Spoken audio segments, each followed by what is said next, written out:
નમસ્કાર, આપ જોઈ રહ્યા છો સ્પાર્ક ટુડે ન્યૂઝ। વડોદરા શહેર પોલીસ કમિશનર નરસિંહા કુમારના આદેશ બાદ શહેરમાં વાહન ચેકિંગ શરૂ કરાયું છે।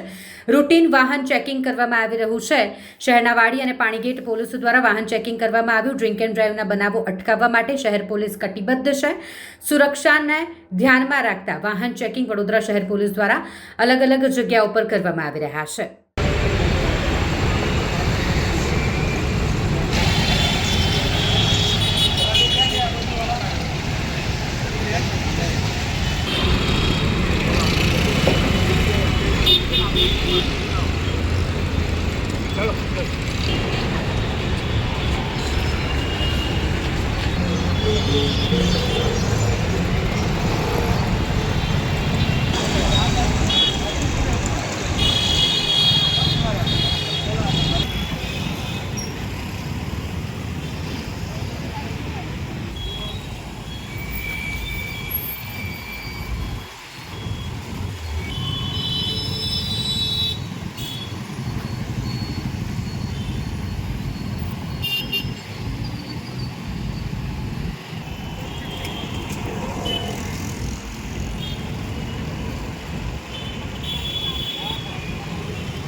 વડોદરા શહેરમાં સુરક્ષાને ધ્યાને રાખીને શહેર પોલીસ કમિશનર નરસિંહા કુમારની સૂચના બાદ વાહન ચેકિંગ શરૂ કરાયું છે। જો કે ઠેર ઠેર જગ્યાએ વડોદરા શહેરના તમામ પોલીસ સ્ટેશનના જગ્યા પર આ વાહન ચેકિંગ ખાસ કરીને હાથ ધરાયું છે। જો કે પાણીગેટ વિસ્તારમાં પણ અહીંયા અત્યારે ચેકિંગ હાથ ધરાયું છે। પાણીગેટ હોય, વાડી પોલીસ સ્ટેશનો તમામ જગ્યાઓ પર આ પ્રકારનું વાહન ચેકિંગ અત્યારે હાથ ધરાયું છે। ખાસ કરીને ફોર વ્હીલ ચાલકોની ડેકી સહિત તમામ જે બાબતો છે તેને ચકાસણી કરવામાં આવી રહી છે।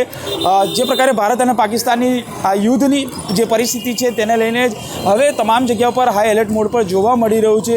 જો કે ખાસ કરીને વાહન ચાલકોની ડેકી સહિતના તમામ જે સામાન છે તે અહીંયા અત્યારે ચેકિંગ અત્યારે શરૂ કરવામાં આવ્યું છે। આપ જોઈ શકો છો જે પ્રકારે તમામ પોલીસ સ્ટેશનોની બહાર આ પ્રકારે આ ચેકિંગ અત્યારે હાથ ધરાયું છે।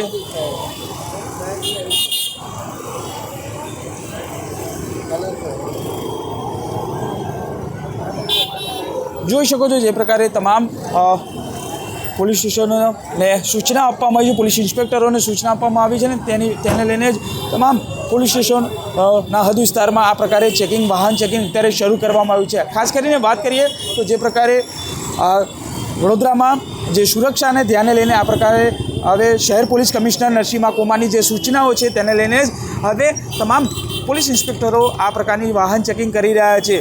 આપ જુઓ કે જે પ્રકારે વાહન ચેકિંગ ઝોન 3 અને ઝોન 4માં આવતા તમામ જે પોલીસ સ્ટેશનો ત્યાં વાહન ચેકિંગ શરૂ થઈ ચૂકી છે। જો કે અત્યારે અમે પાણીગેટ પોલીસ સ્ટેશન ઊભા છે તો પેલી અન્ય જગ્યાએ વાડી પોલીસ સ્ટેશનમાં પણ આ અલગ અલગ જગ્યાઓ પર વાહન ચેકિંગ શરૂ કરાયું છે। એટલે આ પ્રકારનું હવે શહેર પોલીસ સજ્જ જોવા મળી રહી છે। કારણ કે જે પ્રકારે સુરક્ષાની જો વાત કરીએ તો જે પ્રકારે ગઈકાલે પણ પાકિસ્તાને જે ભારત પર અલગ અલગ જગ્યાઓ પર અલગ અલગ શહેરો પર જે ડ્રોનથી હુમલો કર્યો હતો ને ત્યારે આ તમામ જે ડ્રોનો છે તેને નાપાક હરકતને તોડી પાડવામાં આવી હતી। ત્યારે હવે આ તમામ જે આ જગ્યા ઉપર આ વાહન ચેકિંગ હાથ ધરી આપ જુઓ કે ખાસ કરીને વાહન ચેકિંગ ટુ વ્હીલર પર હોય તે 3 સવારીઓ ખાસ કરીને ડ્રિંક એન્ડ ડ્રાઈવના જે બનાવો છે તેને ડામવા માટેના પ્રયત્નો અહીંયા કરવામાં આવ્યા છે। ત્યારે તમામ પોલીસ સ્ટેશનોમાં અત્યારે આ પ્રકારનું વાહન ચેકિંગ કરવામાં આવી રહ્યું છે અને આ એટલા માટે ચેકિંગ કરવામાં આવ્યું છે ખાસ કરીને જે સુરક્ષા છે અને ખાસ કરીને ડ્રિંક એન્ડ ડ્રાઈવના જે બનાવો છે તે જે અકસ્માતના બનાવો છે તે ઘટે અને તેના માટે જ આ પ્રકારની કાર્યવાહી કરવામાં આવી રહી છે। ત્યારે આપ જુઓ કે હવે વડોદરા શહેરના તમામ જગ્યા પર વાહન ચેકિંગ કરવામાં આવી રહ્યા છે અને જો તમે ડ્રિંક એન્ડ ડ્રાઈવ કરીને બહાર નીકળે તો તમારી ખેર નથી, તમે દારૂ પીધો તો પણ તમારી ખેર નથી, સાથે 3 સવારી નીકળ્યા તો પણ તમારી હવે ખેર નથી। કેમેરામેન નિહાની સાથે Surat Solanki, spark today news, Vadodara.